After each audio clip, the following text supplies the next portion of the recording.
เจ๊พ่อกับแม่ไปใส่โบหูบ่ได้หอเขาน้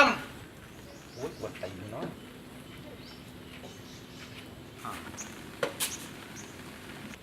ไปำไปใส่อีกพอตามมาหอนเพื่อนก็อยากไปหันไปนี่วุ่นบอกวุ่นไหวยุ่งยากว่าเศร้าสมเศร้าป่านจะเทียไปใส่ไปนะแป๊ะเอาเดี๋ยวมึงสูดเร็วใครอยู่ดิบัวขาพาสิแตกตีนอย่างเดียวเดี๋ยวมึงที่ไปใส่ไปเอารถมึงมาขี่ดิมึงสิย่างถอดไทยกูบอกมึงเบาดูได้กล่องมึงเบาดูดิ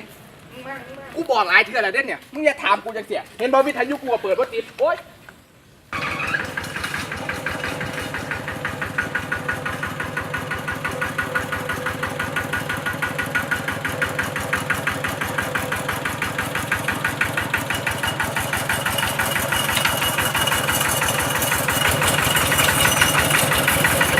โอเค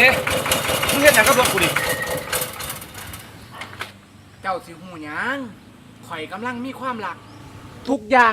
ต้องเป็นสีชมพูเจ๊เอ้ยไอ้บอกจักเทื่อแล้วคนบ้านเฮาน่ะหักแพงแบ่งปันอยากได้หยังก็ขอเอาไม่หำสิไปรักไปโจกเขาเฮ็ดหยังกล้องคนละหลักกล้องมึงนี่กวนตีนกูมาเศร้าเนาะขึ้นรถไป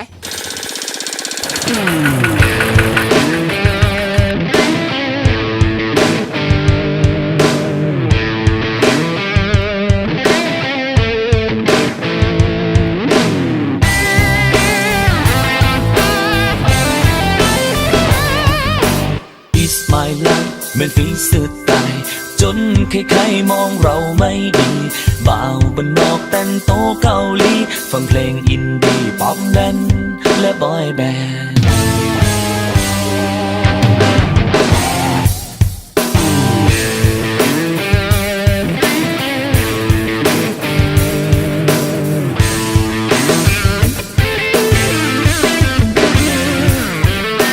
ใช้ชีวิตที่มันแตกต่างกินนอนนั่งก็ก๊อกคนเลีย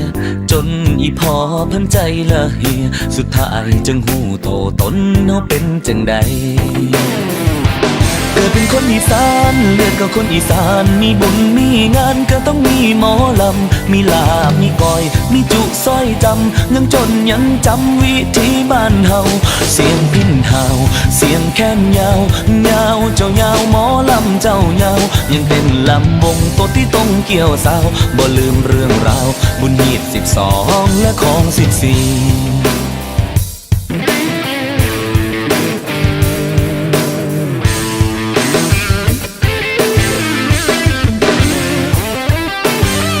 ซ้ำใดก็ตายบ่หลาบยังได้ขึ้นกลับเมื่อเฮือนคือเก่าคงสิคือคำผู้เฒ่าเว้าคันเจาะเลือดเจ้าสิเห็นแต่เล่าอ้อยตอยเกิดเป็นคนอีสานเรียกกับคนอีสานมีบุญมีงานก็ต้องมีหมอลำมีลาบมีก้อยมีจุซอยจำยังจนยังจำวิธีบ้านเฮาเสียงพิ้นเฮาเสียงแค้นยาวยาวเจ้ายาวหมอลำเจ้ายาวยังเป็นลำวงตัวที่ต้องเกี่ยวสาวบ่ลืมเรื่องราวบุญหีด12และของ14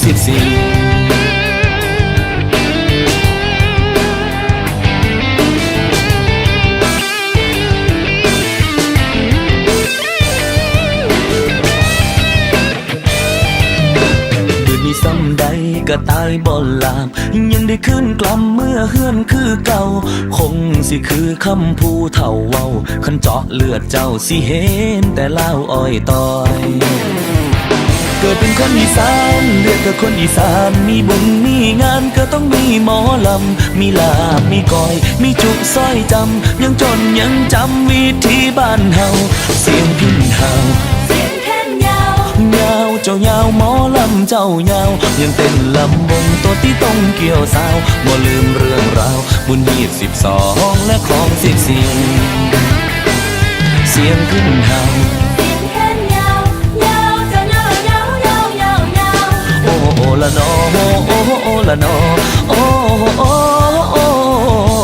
ยังเป็นเบาไทยบ้านยังเป็นสาวไทยบ้านยังเป็นบ่าวไทยบ้านบ่ลืมเสื้อสาดเผ่าพันธุ์ยังเป็นบ่าวไทยบ้านหัวโอ้โอ้ละนอโอ้โอ้โอ้ เป็นบ่าวไทยบ้านยังเป็นบ่าวไทยบ้านยังเป็นบ่าวไทยบ้านบ่ลืมเสื้อฝาดเผ่าพันธุ์ยังเป็นบ่าวไทยบ้านโอ้โอ้โอ้ละนอ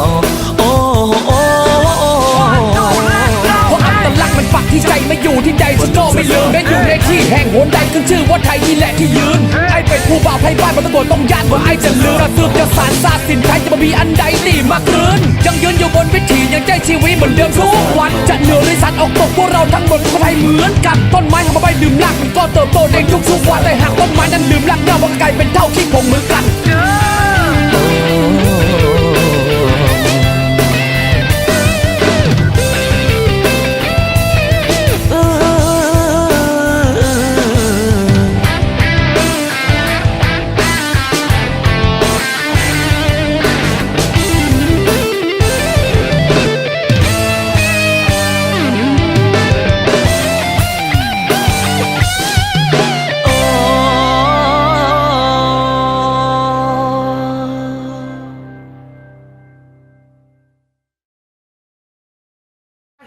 ขายแล้วแทงแล้ว ฝากดูแลด้วยครับวุ่นวายกองถ่ายเหลือเกิน ก็เอาไปไว้ได้ให้นะจะของเงินมัดจะกินได้เอาว่าให้พ่อมึงหอมแน่หุ่น